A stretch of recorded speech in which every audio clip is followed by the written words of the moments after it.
Welcome to your Road to Homeownership podcast. I'm Anthony Rijos. And are you guys worried about buying a home in this crazy real estate market? And what if I tell you all you need is the proper guidance? Well, today I have Sonya, Jindra from Metro Roberts Real Estate Company. She is one of the top real estate agents in Western New York. She sold over 170 homes. You built your business primarily entirely through referrals. You helped clients navigate through this crazy market. You come to this world with experience, strategy, and heart for your clients. So I'm so happy to have you. Welcome. Thank you. So I just want to get to know a little bit about you. How did you get into real estate? Tell me about that. Honestly, it was a fluke. I've always had interest in real estate. I like looking at houses. Who doesn't? Every, movie's got a real estate agent in it, a Netflix series. And I always had interest. And I knew somebody who actually sold real estate and still does through Western New York Metro Roberts. So I would reach out to her from time to time and she would say, "Oh, let's get together and I'll tell you the good and the bad." And we would never get together because life is so busy. She has a hectic life. I have a hectic life. And one day, Jim was looking to expand and he was sending some people to real estate school. So I took him up on the offer and I slowly got into it and I ended up doing well. So what was that first moment that you realized, okay, this is meant for me. This is what I'm meant to do, because you're killing it. And building, I think I saw like 95% of your business, all referrals. All referrals. That is unbelievable. Yeah. So tell me about, like, when was that moment you realized this is it? This is connecting. While. So my first house, I was like, "Oh, wow, I sold my first house." And then things started to snowball. The phone would ring. I would get messages on Facebook, texts, things like that. And I think it wasn't until I sold like 40 houses, I'm like, I think I got this. I think I know what I'm doing. It was a lot. It was a lot, but I really like what I do. And I think you have to be passionate about what you're doing in life in order to be good at it. Yeah, So, yeah. that's true. So 95% referral base. How, what, what drives people to build that trust with you? Because how do you do that? A lot. Yeah. I do know a lot of people. It's come from family. It's come from friends. I've had a few different careers. It comes from people I used to work with, people that have known me my entire life, know my character. And I'm so thankful for them because they actually trust me to help their family and friends. I actually, all my business is referral based through family, friends, past clients. I don't pay for leads. I don't use a CRM. I know Jim would kill me. He's going to say something when he sees this. I don't do any of that. I just answer the phone. Wow. Okay. So tell me some of the mindsets, the habits that you created or you have that just makes you a little bit successful with that. I'm very transparent with all my clients. I explain to them the entire process, whether they're buying or selling, in simple terms. I walk them through every single step of the way. They know exactly where they stand. I'm always available. I answer my phone. I return phone calls. I'm not just selling them a house. I'm helping people find a home. So Yeah. That's really cool that you say that. And I think I'm hearing this. This is like the common theme. A lot of Metro Roberts real estate agents have that same mindset of, we have to do what's right. Yes. We're not just selling a home. Exactly. We're building someone's future. Yes. Yes. Families, right? Yes. You see kids coming in, dogs, everything, right? Yeah. And they kind of see that. Yeah, absolutely. It's I treat everybody like they're my family.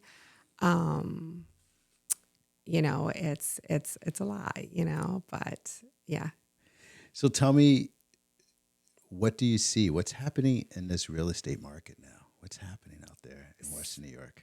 So there's little inventory. There's a lot of buyers out there. It's still a seller's market. And I'm still seeing multiple offers, but I don't see as many multiple offers as I have seen in the previous springs. I think this year we got off to a slower start. I think maybe because winter was so long and so cold and spring wasn't that nice. And it took a while for people to come out. Now it's starting to get really busy. So, what do you think? Do you think it's a good time to buy, or should people wait? What do you think? So everybody asks me that, and they're like, "When is the perfect time to buy?" And my answer is when you are ready. Hmm. For example, when people think that they should wait for interest rates to drop, I can see their point, but when interest rates are low, more people can get pre-approved. There's not that much inventory out there. So now you have more buyers, bigger multiple offer situations, and you're paying more to beat that top offer. I always say, date the rate, marry the house. If you find the house you fall in love with, you can always refinance later on down the road. So my answer is when you're ready, because it's good in spring. There's more inventory, but around the holidays, there's less buyers out there. You might be able to snag that one, get your offer accepted. So there's good and bad all year long. Yeah, and I can imagine you see a lot of people budgeting quite a bit, right? Yes, yes. And it's when I get that referral coming in, it's just not just pumping out that pre-out, right? That pre-qualification out. It's more of okay, here's where you're going to be. Mm-hmm. Your payment will increase in the future. Mm-hmm. Taxes will go up. Yes. Your insurance will definitely go up, right? Mm-hmm. So having that conversation, and then I'm always the one that, I don't know, I'm just like, sometimes the Debbie Downer, they get to me, they want to buy a $500,000 home. I'm like, whoa, slow down there. You got 300. Like, God damn, why did I call Anthony? But put them in reality, give them a reality check, right? Yeah. So you see that a lot. So you have to sometimes put things in perspective because everybody wants, I want, but then, when you realize what your monthly mortgage payment's going to be. And I try to save all my buyers, especially my first time home buyers, from costly mistakes because, yes, it's exciting. And yes, that big, beautiful house at first, but down the road, a year from now, if you can't afford to take that trip or buy those shoes or go out for dinner, it might not be the house for you. I always tell them no house is worth going house poor for. tell me some costly mistakes buyers make.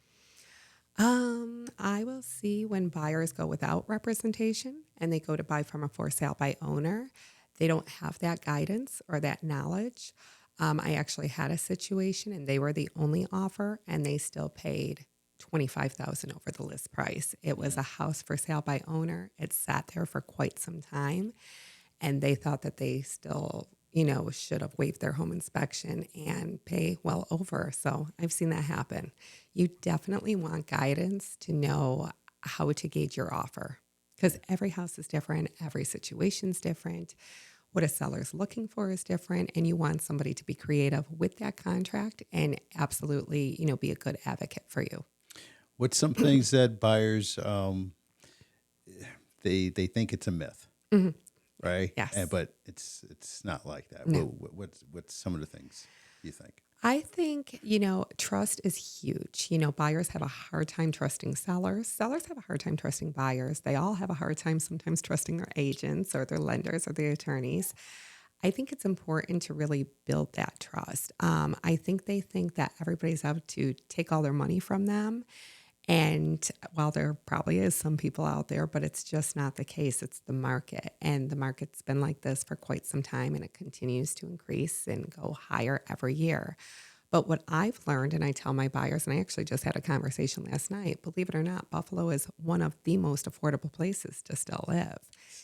So it is. Isn't it crazy? It is crazy. I grew up downstate, right? Okay. So I'm a Jets fan. Oh. I don't know if you're a Bills fan. You must be a Bills fan. Big Bills fan. Oh, shoot. I'm a Jets fan. Jets fan. Of course. You kidding me? Anthony. Yeah. I'm a Jets fan.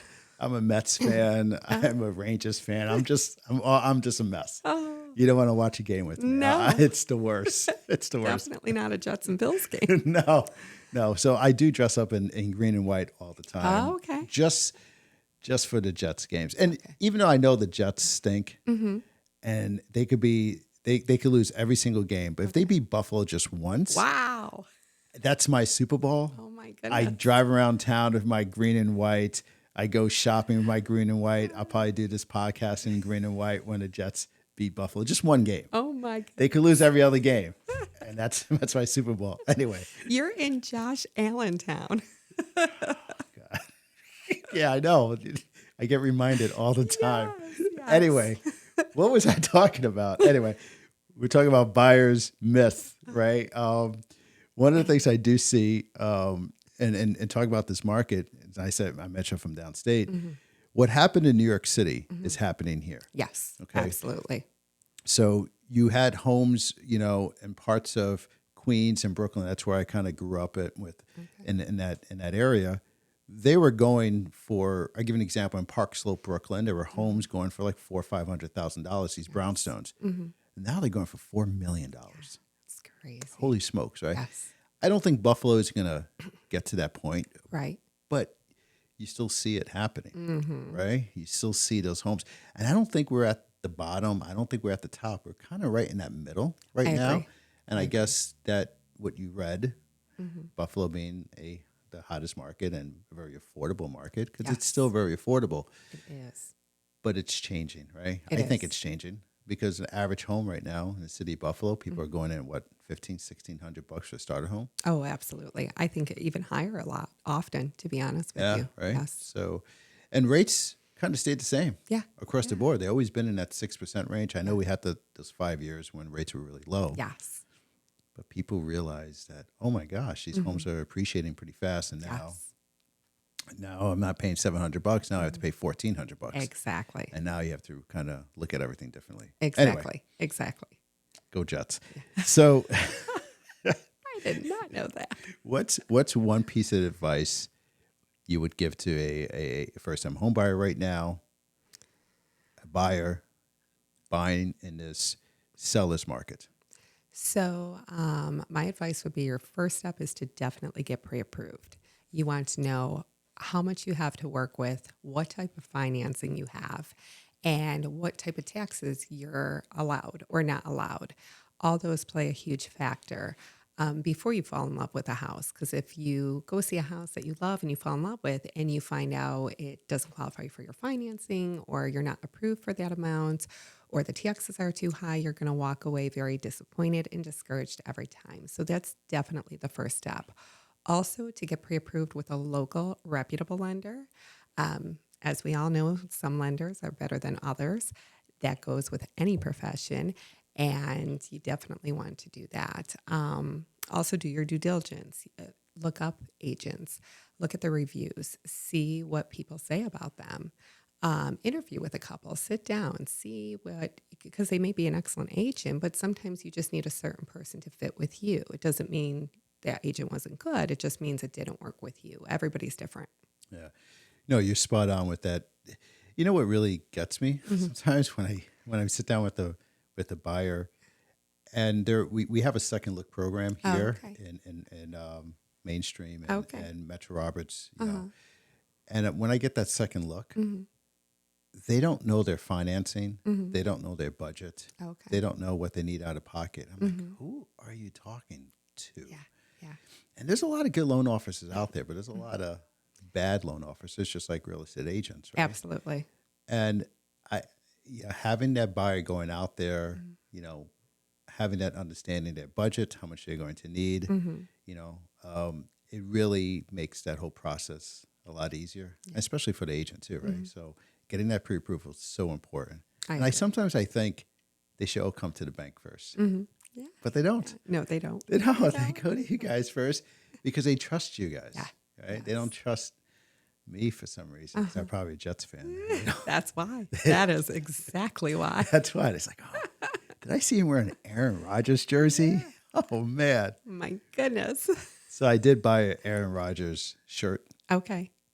because, he's coming to the Jets. I'm like, oh, this is great. Now that shirt has like stains everywhere. It's like my painting shirt. It's like disgusting, and that's what I think about that. Is he still the quarterback for the Jets? No, I didn't think so. I don't know what he's doing now. He's done. Who's the quarterback now? Justin Fields. Okay. Never heard of him. Yeah, you're never going to. It's going to be a horrible year. Anyway, You have fun? You having fun? Yes. Okay. It's going to be a great year for the Bills. I just want to say that. It's our year. All right, hold on. Do I have like a laugh? That's what I have for the Bills. That's my sound effect. That's my Bill sound effect. Anyway, what I was going to say. Okay, so I have some 5 fun questions for you. Oh, no. Okay, ready? Ready. Tell me about the craziest, funniest moment at a showing. No. Well, this just recently happened. So at a showing or at a final walkthrough? Okay, It well, could be at anything. a showing. Final walkthrough. So- It could be a showing. Some crazy thing that happened to you. Both recently. So I was just looking at quite a few houses with some buyers. They're actually moving to Buffalo from another state. And we walked in the bathroom, beautiful home, but it had a bidet. And apparently the seat automatically goes up. So it's real quiet and we're walking in the house and we're all kind of looking around and all of a sudden the seat comes up and it scared all of us. So we jumped and laughed and it had to be there. So a ghost was about to use the bathroom No, or something. I think the bidet just automatically does that. I have no idea. Oh. But I was like, what the? I'm thinking about ghosts and right. stuff. I'm thinking I about hope not. the ghost had to go to the bathroom and open it up, whatever. I'm Okay. assuming it just automatically does that when you get motion, but Cool. it did scare all of us. And that was a first for me. I've been in many, many homes. I've never seen that before. Cool. What is your favorite local food spot in Western New York? So I love to go out for dinner and drinks. I go lots of places. Left Bank is one of my favorites over there down in Buffalo. Okay. Dick and Jenny's over on Grand Island. Grand Island, yeah. Pasquale's over here in West Seneca. That's a hot spot. So You ever go to Prescott's Provisions? I love that. Yes. That's like a great spot. That is a great spot. Delicious there. Wait, Yes. shout out to Vinny, chef, my buddy, cool guy. I don't say my buddy. I just helped him buy a home. And every time I go there, he waves at me. But he's my buddy for today. I love that. I actually got a few gift cards from there for people. So for Christmas gifts a couple years ago, and when I went there to pick them up, I'm like, well, I might as well get something to eat. I had one of my friends with me, and we ate and drank and drank and drank. That's a great spot. That's a great spot. All right. So what do you do to unplug from work to reset? Travel. But even then, I'm still plugged in with the phone. Of course, I love to travel. I love to go. Key West is one of my favorite places. My oldest lives there, so I go there often. I just like to travel, go out, spend time with family and friends, shopping, of course, dinner and drinks, or sometimes just sit home in peace and quiet and watch a good Netflix series. Shopping shoes? Shopping, anything. Okay. Because before you mentioned, I heard you say, yeah, I'd have to get on a budget, I'd have to stop buying shoes. Like I have a brown, black, a sneaker, and then my boots that I go out doing my outdoor stuff. That's it. That's it. Well, we have boots, we have dress boots, we have Bills gear for the games. Oh, no. Have high heels, all kinds, summer shoes, winter shoes. My home has 3 closets and a 4th walk-in closet, and all the closets are filled with my stuff. Wow. Okay. That's a lot of stuff. A lot of stuff But shopping. Okay. I got you. that I don't use. No. Typical. If you had a theme song, what would it be? Oh, gosh. Well, the one day I was very busy with real estate doing showings, and that song, Every Day I'm Hustling. I don't know who sings it. Yeah. And it was on, and I was like, this is me. And I turned it up, and I started singing to it. No. There you go. Okay. That's a good one. Yeah, so All right. That's your the theme first thing that song. popped in, yes. Okay, cool. All right. Last question. Okay. Ready? Okay. What is something people would be surprised to know about you? That before real estate, I worked in an operating room. I hear that all the time. I worked in healthcare for over a decade. So before getting into real estate, I was in a few operating rooms in Western New York. I was a clinical instructor for a college, and a lot of people are very surprised to find that out. So what did you do in an operating room? I was a certified surgical technologist. Oh so, my gosh. yeah. I would so faint if I saw that. I went to the doctor to take blood out. I'm like, I'm squeezing hard. I'm like, just hurry up. Just hurry up. So I'll get the butterfly thing. I'm like, yeah, just get the butterfly thing. I don't want to look at it. And I'm getting I think I was getting dizzy because I was squeezing so hard. I was like, Having a panic attack. I don't know, panic, but it's just, I can't deal with it. Yeah. It's just, no. Yeah. So anyway, I did that for quite some time. how would someone get a hold of you? They could call or text me anytime. People do. Or a lot of people reach out to me on Facebook, usually on my personal page, sometimes on my real estate page, private messages. So any one of those. Cool. Did you have fun again? Yeah. All right. Thank you for coming on. Thank you for having me. Thank you for sharing all these great knowledge and helping buyers out. Okay. Thank you so much. Talk to you soon. Bye.